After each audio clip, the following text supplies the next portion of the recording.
नमस्कार दोस्तों। हमारी आज की कहानी है बहू का घमंड। बात बात में अपनी नौकरी की धौंस दिखाने वाली अपनी सास को अनपढ़ गंवार समझने वाली रिया ने जब सासू माँ की डिग्रियां और ओहदा देखा तो देख करके होश उड़ गए। घर में जोरों शोरों से शादी की तैयारियां चल रही। आज रिया की शादी है। रिया अपने माँ बाप की इकलौती बेटी है। रिया के माता पिता ने उसे बेटी की तरह ही पढ़ाया लिखाया। पढ़ने लिखने के बाद रिया आज एक मल्टीनेशनल कंपनी में अच्छी पोजीशन पर काम कर रही है। रिया आज के जमाने की पढ़ी लिखी लड़की तो जरूर है, लेकिन उसे अपनी पढ़ाई लिखाई पर और अपनी नौकरी पर हद से ज्यादा घमंड है। उसे ऐसा लगता है कि वह नौकरी क्या करती है तो उसके आगे पीछे कोई नहीं दिखता है। रिया का यही स्वभाव शादी के बाद भी रहता है। कई बार तो रिया के इस अकड़ू स्वभाव की वजह से सामने वाले को बुरा भी लग जाता था, लेकिन रिया को इससे कोई फर्क नहीं पड़ता था। रिया की शादी पास के ही शहर कानपुर में हुई है। उसके ससुराल में उसकी सास और दो भाई हैं। ससुर जी 15 साल पहले ही इस दुनिया को छोड़ करके चले गए थे। शादी हो जाने के बाद रिया अपने ससुराल आ गई। ससुराल में भी रिया का वही रवैया रहा जो अपने मायके में था, अकड़ू और घमंडी। वह अपनी सास को कुछ भी नहीं समझती थी। जब देखो तब अपनी सास को अपनी नौकरी की धौंस दिखाती रहती थी कि मैं तो नौकरी करती हूँ, मैं घर के काम क्यों करूंगी, घर के काम आप करो, मैं पैसे कमा रही हूँ। रिया को ससुराल में आए हुए एक हफ्ता ही हुआ है। आज रिया की रसोई की पहली रस्म है। रसोई की रस्म करने के लिए वह रसोई में गई। उसमें भी उसने हलवे की कढ़ाई में सिर्फ हाथ लगाया था। बाकी का सारा काम तो देवयानी जी ने ही किया था। रसोई की रस्म पूरी करने के बाद सभी रिश्तेदारों के सामने ही रिया ने अपनी सास से साफ साफ कह दिया था कि घर में कोई भी उससे रसोई के काम के किसी भी काम की उम्मीद ना करे, ना ही घर के किसी और काम धाम की मुझसे उम्मीद करे, क्योंकि मैं उन लड़कियों में से नहीं हूँ जो शादी के बाद ससुराल में आकर के रसोई में रोटियां बनाती हैं। मैं आज के जमाने की पढ़ी लिखी लड़की हूँ, नौकरी करती हूँ, पैसे कमाती हूँ। मैं घर के काम धाम करने वाली नहीं हूँ। देवयानी जी ने इशारे से अपनी बहू को चुप रहने के लिए कहती हैं। उनको लगता है कि बहू सभी रिश्तेदारों के सामने इस तरह से कह रही है तो सभी लोग क्या सोचेंगे कि मैंने अपने बेटे के लिए किस तरह की बहू चुनी है, और मेरी बहू को ही भला बुरा कहने लगेंगे। इसलिए वह अपनी बहू से हमदर्दी रखते हुए उसे चुप रहने का इशारा करती है। रिया अपनी सास का इशारा देखकर और भी भड़क जाती है और कहती है, आप यह मत समझना कि मैं आपके इशारों पर नाचूंगी। मैं आज के जमाने की बहू हूँ, आपके इशारों पर नाचने वाली नहीं हूँ। इसीलिए मुझे अपने इशारों पर नचाने की कोशिश बिल्कुल भी मत करना। रिया की बातें सुनकर के बरामदे में बैठे हुए सभी रिश्तेदार, बुआ, मामी, ताई सब उसका मुंह ताकते रह गए कि देवयानी जी ने तो कुछ कहा भी नहीं और उनकी बहू ने उन्हें किस तरह से डांट दिया है। अपनी बहू की बातों को सुनकर देवयानी जी को भी थोड़ा अटपटा लगता है, लेकिन वह बातों को बदलते हुए कहती हैं, चलो चलो, रसोई की रस्म के लिए देरी हो रही है। आखिरकार आज मेरी बहू ने सबके लिए मीठा हलवा बनाया है, तो सभी अपना मुंह मीठा कर कर मेरी बहू को ढेरों आशीर्वाद दीजिए। सभी बहू रिया के हाथ से बने हुए हलवे को खाने लगते हैं। शादी में तो बहुत सारी रस्में होती हैं और बहुत सी रस्मों में बहू की ही जरूरत होती है। दूसरे दिन देवयानी जी अपनी बहू से कहती हैं, बेटा, कल तुम्हारी मुंह दिखाई की रस्म रखी है। उसमें सभी रिश्तेदार आएंगे और सारे बड़े बूढ़ों को भी बुलाया है। मुंह दिखाई की रस्म के बाद सबके पैर छूने पड़ते हैं। मैंने सभी के पैर छूने के लिए शगुन के लिफाफे तैयार करके रख दिए हैं। कल मुंह दिखाई की रस्म हो जाने के बाद तुम लिफाफे देखकर उन सबके पैर छू लेना। रिया अपने कानों में लीड लगाकर गाना सुन रही थी। उसने अपनी सासू माँ की किसी भी बात को सुना ही नहीं। गाना सुनते सुनते वह अपनी गर्दन को भी हिला रही थी। देवयानी जी को लगा शायद बहू ने उनकी बात को सुन करके हाँ कर दिया है। दूसरे दिन मुंह दिखाई की रस्म की जाती है। पूरा आंगन लोगों से भरा हुआ है। सारे रिश्तेदार बैठे हैं। आस पड़ोस के लोग भी बैठे हुए हैं। मुंह दिखाई की रस्म में सभी लोग बहू को अच्छे अच्छे उपहार देते हैं। बाद में मुंह दिखाई की रस्म के बाद देवयानी जी शकुन के लिफाफे लेकर के अपनी बहू के पास गई और बोली, बेटा, अब तुम्हें सबको यह लिफाफे दे करके पैर छूने हैं। पैर छूने की बात सुनकर के रिया सभी के सामने देवयानी जी पर भड़कते हुए कहती है, आपने क्या समझ रखा है? मैं इतने सारे लोगों के पैर छूऊंगी, वह भी झुक झुक कर? मेरी तो कमर ही टूट जाएगी। मैं किसी के पैर नहीं छूने वाली हूँ। मैं पुराने जमाने की सीधी सादी या आपकी तरह अनपढ़ गंवार नहीं हूँ। मैं आज के जमाने की पढ़ी लिखी लड़की हूँ, नौकरी करती हूँ, अच्छा खासा पैकेज कमाती हूँ, और आप मुझसे उम्मीद कर रही हैं मैं इन सब लोगों के पैर छूऊंगी, वह भी झुक झुक कर? मुझसे यह सब नहीं होगा। आज फिर से रिया ने सबके सामने देवयानी जी को खरी खोटी सुना दी। आंगन में बैठे हुए सभी लोग आपस में कानाफूसी करने लगे कि देवयानी जी कैसी बहू लेकर के आई हैं। वह तो उनकी एक भी बात नहीं सुनती हैं। अभी यह हाल है तो बाद में पता नहीं आगे क्या करेगी। यह तो शादी की रस्मों को ही नहीं मान रही है, और जब देखो तब देवयानी जी को नीचा दिखा देती हैं, और तो और अपनी नौकरी की धौंस दिखाती हैं। अब तो भगवान ही भला करे देवयानी जी का। ऐसी तेज करार बहू लेकर के आई है अपनी बहू। और आंगन में बैठे सभी लोगों की बातें देवयानी जी के कानों में तीर की तरह चुभ रही थी। उन्हें ऐसा लग रहा था कि किसी ने उनके कानों में गरम तेल डाल दिया हो। फिर भी हिम्मत करके वह धीरे से अपनी बहू से कहती है, बेटा, मैंने तुमसे कल ही इस बारे में बात की थी, तब तो तुमने हाँ कर दिया था। अगर तुम्हें यह रस्म नहीं करनी थी तो कल ही बोल देती। कम से कम सबके सामने इस तरह से मुझे बेइज्जत तो नहीं होना पड़ता। रिया चिल्लाती हुई कहती है, आपने मुझसे इस बारे में कब बात की है? मुझे तो याद भी नहीं है। मैं तो कल अपने कमरे में बैठ कर के लीड लगाकर गाना सुन रही थी। देवयानी जी को समझ में आ जाता है कि बहू ने उनकी बात को सुना ही नहीं था। तभी छत पर बैठा हुआ देवयानी जी का बेटा ऋषभ भी अपनी माँ और पत्नी दोनों की बातों को सुन रहा था। छत से ही वह अपनी पत्नी को फोन करता है और अपनी पत्नी को समझाते हुए कहता है कि शादी की कुछ रस्में होती हैं जिन्हें मानना पड़ता है। तुम भी इन रस्मों को निभा लो, उसके बाद तुम्हें कुछ नहीं करना है। जैसे तैसे ऋषभ के समझाने पर रिया शगुन के लिफाफे देने के लिए और लोगों के पैर छूने के लिए तैयार हो जाती है, लेकिन उसके चेहरे पर गुस्सा साफ साफ नजर आ रहा था। सारी रस्में हो जाने के बाद सभी लोग अपने अपने घर को चले जाते हैं। सभी के घर जाने के बाद रिया देवयानी जी पर गुस्सा करते हुए कहती है, माँ जी, आप मुझे अपनी तरह बनाने की कोशिश बिल्कुल भी मत करना। मैं अपने माँ बाप की इकलौती बेटी हूँ, बहुत लाड प्यार से पली हूँ। कभी किसी के पैर नहीं छुए हैं मैंने। आज तो आपने इतने सारे लोगों के पैर छुआ करके मेरी कमर ही तोड़ डाली। मेरी कमर में बहुत तेज दर्द हो रहा है। आज तो आपने शगुन के नाम पर अपनी चला ली है, लेकिन आगे से मुझ पर अपनी चलाने की कोशिश मत करना। तुम तो ठहरी अनपढ़ गवार, तो इन रस्मों को मानोगी ही, लेकिन मैं इन रस्मों को नहीं मानती हूँ। देवयानी जी अपनी बहू को समझाने की कोशिश भी करती है कि बहू, ऐसा नहीं होता है। पढ़ाई लिखाई अपनी जगह होती है और रीति रिवाज रस्मों को मानना भी अपनी जगह होता है। अगर हम चाहे तो सारी चीजों को एक साथ लेकर चल सकते हैं। ऐसा तो नहीं है कि हम एक चीज के लिए सारी चीजों को छोड़कर आगे बढ़ जाए। यह जिंदगी है, इसमें सब कुछ चलता रहता है। मैंने भी अपनी जिंदगी में सब कुछ किया है। देवयानी जी इतना ही बोल ही पाती है कि उनकी बात को काटते हुए रिया कहती है, अब आप मुझे समझाएंगी कि मुझे क्या करना है क्या नहीं? मेरे भी क्या दिन आ गए हैं। अनपढ़ गवार भी मुझे लेक्चर देने लगी है। इतना कहकर पैर पटकते हुए रिया अपने कमरे में चली गई। देवयानी जी को अपनी बहू का व्यवहार बिल्कुल भी पसंद नहीं आ रहा था। बहू के आ जाने के बाद भी देवयानी जी के घर के काम नहीं छूट रहे थे, क्योंकि बहू ने तो नौकरी के नाम पर घर के किसी भी काम को करने से साफ साफ मना कर दिया था कि आप तो घर पर बैठी रहती है, आप ही घर गृहस्थी संभालिए। मैं नौकरी करती हूँ, मुझसे यह सब नहीं होगा। एक दिन रिया अपने ऑफिस के लिए जा रही थी, लेकिन हड़बड़ी में अपने ऑफिस की एक जरूरी फाइल डाइनिंग टेबल पर भूल गई।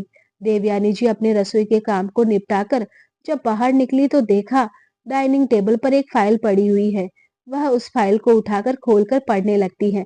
तभी हड़बड़ाती हुई रिया घर के अंदर प्रवेश करती है और अपनी फाइल को सासू माँ के हाथों में देखकर फाइल को छीनती हुई कहती है, तुम मेरी फाइल को खोलकर क्या कर रही थी? मुझे तो लगता है तुम्हें पढ़ना लिखना भी नहीं आता होगा, तो तुम्हें मेरी इस फाइल में लिखा हुआ क्या समझ में आएगा? तुम तो ठहरी अनपढ़ गवार। अगर पढ़ी लिखी होगी भी तो बस हिंदी पढ़नी आती होगी, इंग्लिश तो तुम्हें आती ही नहीं होगी। बहू की बातें देवयानी जी के दिल को चीर रही थी। आज उनका दिल कह रहा था कि वह अपनी बहू से अच्छे से कह दे कि वह अनपढ़ गंवार नहीं है, वह भी पढ़ी लिखी है, वह भी नौकरी करती थी। वह अपनी बातों को कहने ही वाली होती है कि बहू रिया अपनी फाइल को छीनकर वापस से घर के बाहर निकल गई। आज फिर देवयानी जी कहते कहते रुक गई। एक दिन रिया के मामा का फोन उसके पास आता है और वह कहते हैं कि वह कानपुर शहर में ही आए हैं और तुमसे मिलना चाहते हैं, क्योंकि वह शादी में नहीं आ पाए थे। रिया अपने मामा से मिलने के लिए खुश हो गई और उसने कहा कि वह घर पर ना मिल करके किसी रेस्टोरेंट में मिल लेते हैं। उसे अपनी सास से अपने मामा को मिलाने में शर्म आ रही थी, इसलिए अपने मामा को घर पर ना बुला करके रेस्टोरेंट में बुलाती है और उधर ही ऋषभ को लेकर पहुंच गई। बातों बातों में मामा रिया को बताते हैं कि इस शहर से उनका 15 साल पुराना रिश्ता है। 15 साल पहले भी वह कानपुर आए थे। उस समय इस शहर में एक बहुत ही निर्भय और बहादुर सब इंस्पेक्टर हुआ करती थी। पूरे एरिया में उसका जलवा था। आसपास के लोग उसके नाम से ही डरते थे। बहुत ही ईमानदार और बहादुर सब इंस्पेक्टर थी। वही रिया अपनी मामा की बातों को बहुत ही उत्सुकता के साथ सुन रही थी और उसे लग रहा था कि वह उस सब इंस्पेक्टर के बारे में और भी बहुत कुछ जाने। वह मामा से कहती है, मामा क्या आप उन सब इंस्पेक्टर से मिले थे? आप उनको कैसे जानते हैं? हाँ रिया, मैं उनसे मिला था और वह वाकया मुझे आज भी याद है। जब मैं अकेला कानपुर में हाईवे के पास से गुजर रहा था, तो हाईवे के पास ही 3 से 4 लोग बैठे थे। मुझे रास्ता समझ में नहीं आ रहा था। मैंने उनसे रास्ता पूछने के लिए अपनी कार को रोका, तो वह तीनों मेरे कार के पास आ गए और कांच को नीचे करने के लिए कहने लगे।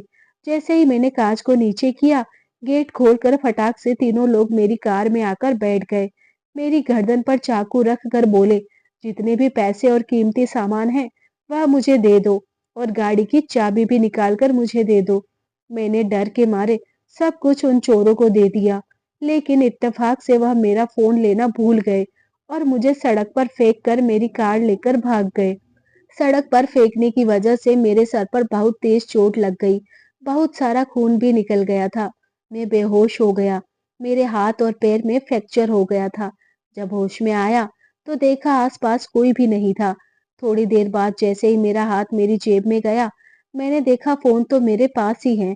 फटाक से मैंने पास के ही पुलिस स्टेशन में फोन लगा दिया। पुलिस स्टेशन बहुत ही नजदीक था।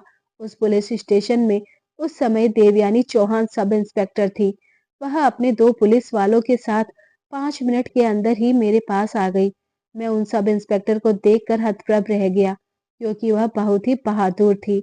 मुझसे चोरों का सारा पता पूछने के बाद उन्होंने अपनी गाड़ी में बिठाया और चोरों की गाड़ी का पीछा करने लगी।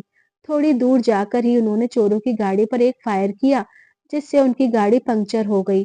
चोरों ने भागने की कोशिश भी की, लेकिन देवयानी जी ने बहुत ही बहादुरी के साथ उन तीनों चोरों को पकड़कर जेल में डाल दिया और मेरा सारा सामान वापस से दिला दिया। मुझे अस्पताल में भर्ती कराया। मैंने देवयानी जी का तहे दिल से शुक्रिया किया। आज इस वाकया को 15 साल बीत गए हैं, लेकिन रिया, जब भी इस शहर कानपुर में आता हूँ, तब यह वाकया ताजा हो जाता है। मेरा मन बार बार देवयानी जी से मिलने का करता है। रिया उत्सुकता से पूछती है, मामा क्या आप बाद में उनसे मिले? हाँ रिया, ठीक होने के 4 दिन बाद मैं अपनी पत्नी और बच्चों के साथ उस पुलिस स्टेशन में देवयानी जी का धन्यवाद करने के लिए गया था कि आज आपकी वजह से मैं बच गया।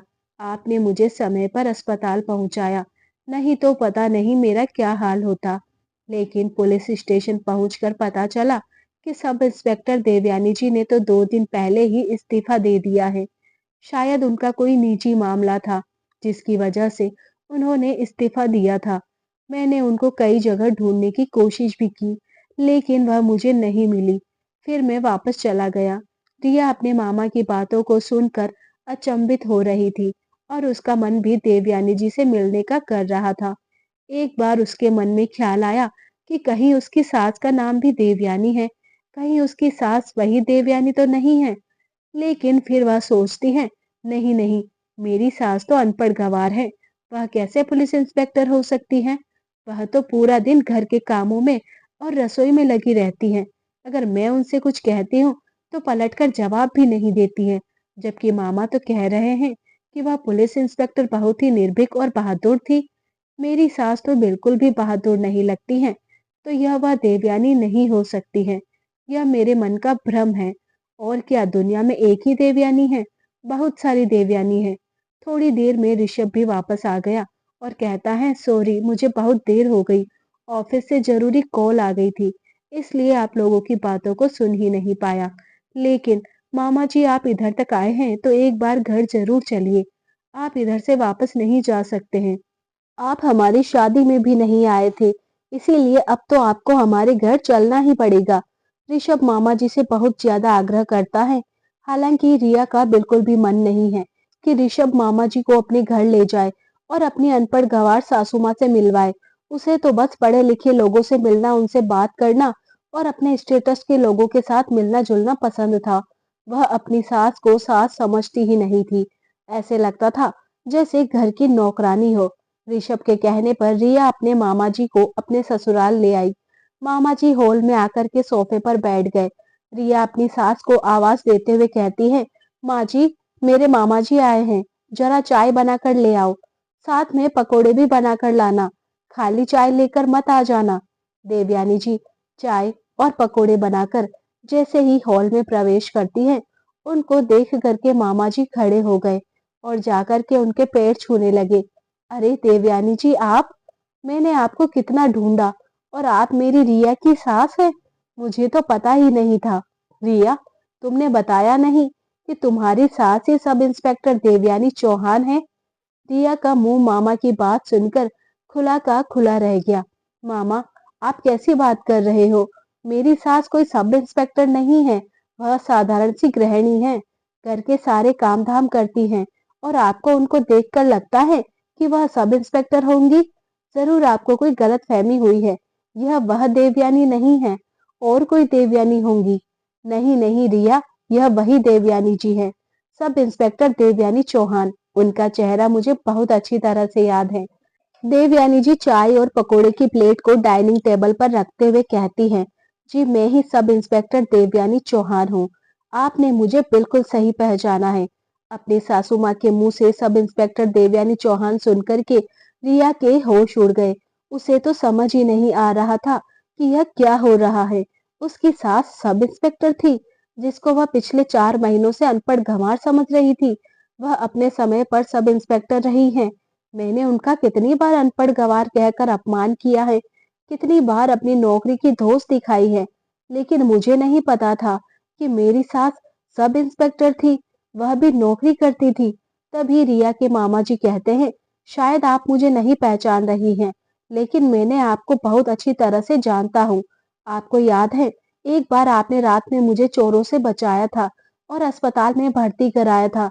अगर आप सही समय पर मुझे अस्पताल में भर्ती ना कराती, तो बहुत सारा खून बह जाने के कारण मेरी मौत भी हो सकती थी। ठीक हो जाने के बाद मैं फिर से पुलिस स्टेशन में अपनी पत्नी और बच्चों के साथ आपसे मिलने के लिए आया था और आपका धन्यवाद करने के लिए आया था। लेकिन आप मिली ही नहीं। आप मुझे उधर क्यों नहीं मिली? और आपने इस्तीफा क्यों दे दिया था? अब तो रिया की धड़कनें तेज होती जा रही थी। वह यह जानने के लिए उत्सुक थी, क्या सच में उसकी सासू माँ सब इंस्पेक्टर थी, और अगर थी तो आखिर उसकी सासू माँ ने इस्तीफा क्यों दिया था? देवयानी जी कहती है कि तुम्हें बचाने के 2 दिन बाद ही मेरे पति का एक्सीडेंट हो गया था, जिसमें उनका देहांत हो गया। घर में मेरे 2 छोटे-छोटे बच्चे थे, साथ में मेरी बूढ़ी सास भी रहती थी, जिनकी तबीयत बहुत खराब रहती थी। उनकी देखभाल के लिए किसी एक का घर पर रहना बहुत जरूरी था। जब मेरे पति थे तो वह घर की सारी जिम्मेदारियों को बहुत अच्छी तरह से संभाल लेते थे और हमेशा मेरा साथ देते थे। उन्होंने कभी ऐसा नहीं सोचा कि तुम नौकरी करती हो और मैं घर संभालता हूँ, जबकि मैं अपने पति का घर संभालने में पूरा पूरा साथ देती थी। ड्यूटी जाने से पहले घर के सारे काम करके जाती थी, खाना बनाकर जाती थी, सासू माँ की दवाइयाँ निकाल कर रख जाती थी, बच्चों के टिफिन तैयार करती थी। शाम को जब ड्यूटी से आती थी तो घर आकर सबके लिए खाना बनाती थी। कभी भी किसी काम के लिए मैंने अपने पति या सास से शिकायत नहीं की है। मैंने अपने घर को, बच्चों को और अपनी नौकरी को बहुत अच्छी तरह से संभाला है। लेकिन मेरे पति के जाने के बाद मुझसे अकेले यह सब कुछ नहीं संभाला जा रहा था। मैंने अपने बच्चों की खातिर नौकरी छोड़ दी। थोड़े बहुत पेंशन के पैसे आते हैं, उसी से ही अपने बेटे को पढ़ाया लिखाया, खर्च चलाया घर का। मेरी मजबूरी थी नौकरी को छोड़ना, इसीलिए मुझे नौकरी छोड़नी पड़ी। देवयानी जी की बात सुन के रिया उनके पास जाती है और कहती है, माँ जी, आपने मुझे कभी क्यों नहीं बताया कि आप अपने समय पर सब इंस्पेक्टर रही है, जबकि मैंने तो आपको कितनी बार अनपढ़ गंवार कहा है। बहू, मैंने कई बार तुम्हें बताने की कोशिश की है, लेकिन शायद तुमने सुनने की जरूरत ही नहीं समझी। मेरी बात को आधा अधूरा सुनकर ही मुझे अनपढ़ गंवार बोलकर निकल जाती थी। कभी मेरी बात पूरी सुनी ही नहीं, तो मैं तुम्हें क्या बताती। आज रिया को अपनी गलती पर बहुत पश्चाताप हो रहा था कि जिस सास को वह अनपढ़ गंवार समझती थी, वह तो इतनी बहादुर और निर्भय सब इंस्पेक्टर रही है। और इंस्पेक्टर रहने के साथ साथ उन्होंने अपने दोनों बच्चों को और गृहस्थी को, अपनी बूढ़ी सास को किस तरह से संभाला है, वह तो काबिले तारीफ है। और मैं अपनी एक नौकरी पर इतना घमंड करती हूँ, ना तो अभी मेरे बच्चे हैं और ना ही मैं घर की कोई जिम्मेदारी संभालती हूँ। कितनी बार सासू माँ का मैंने अपमान किया है। रिया अपनी सासू माँ से माफी मांगती है। माँ जी, मुझे माफ कर दो, मैंने आपको समझने में बहुत बड़ी गलती कर दी है। मुझे लगता था कि मैं ही एक नौकरी करती हूँ और अपनी नौकरी के आगे कभी किसी को कुछ नहीं समझती थी। लेकिन आप तो मुझसे बहुत आगे हैं। आपने अपनी नौकरी, अपने बच्चों और अपने परिवार को किस तरह से मैनेज किया है, मैं तो इस बारे में सोच भी नहीं सकती हूँ। आप सच में बहुत महान हैं। तभी मामा जी कहते हैं, हाँ बेटा, देवयानी जी ने सारी चीजों को बहुत अच्छी तरह से मैनेज किया है। नौकरी छोड़ने के बाद भी उन्होंने किस तरह से अपने दोनों बेटों को संस्कार दिए हैं, यह तो हम सब बहुत अच्छी तरह से जानते हैं। आज रिया की आंखों में पश्चाताप के आंसू हैं। उसने अब सोच लिया है कि अब आज के बाद वह कभी भी अपनी नौकरी का घमंड नहीं दिखाएगी और अपनी सासू माँ के साथ घर के कामों में भी हाथ बटाएगी, क्योंकि नौकरी करने का मतलब यह नहीं होता है कि आप घर के कामों से पल्ला झाड़कर बैठ जाएं। रिया की आंखों में आंसू देख करके देवयानी जी उसकी आंखों के आंसू को पोंछते हुए कहती हैं, अगर तुम्हें सच में अपने बुरे बर्ताव पर पछतावा है, तो यह बात हमेशा याद रखना कि कभी भी किसी को अपने से कम मत आंकना, चाहे वह नौकरी करता हो या नहीं करता हो। लेकिन वह किसी से कम नहीं होता है। हर कोई अपनी जिंदगी जी रहा है। हर किसी की जिंदगी के अपने संघर्ष है। कोई नौकरी नहीं कर रहा है तो इसका मतलब यह नहीं कि उसे कुछ नहीं आता, और जो नौकरी करता है, क्या उसको सब कुछ आता है। देवयानी जी की बात सुन के रिया अपनी सासू माँ से माफी मांगती है और अपनी सासू माँ से वादा भी करती हैं कि अब वह किसी को कम नहीं आंकेगी। तो दोस्तों, आपको यह कहानी कैसी लगी? अगर पसंद आई हो तो कमेंट करके जरूर बताइएगा और प्लीज चैनल को लाइक एंड सब्सक्राइब जरूर कर देना। मिलते हैं जल्दी एक नई कहानी के साथ। धन्यवाद।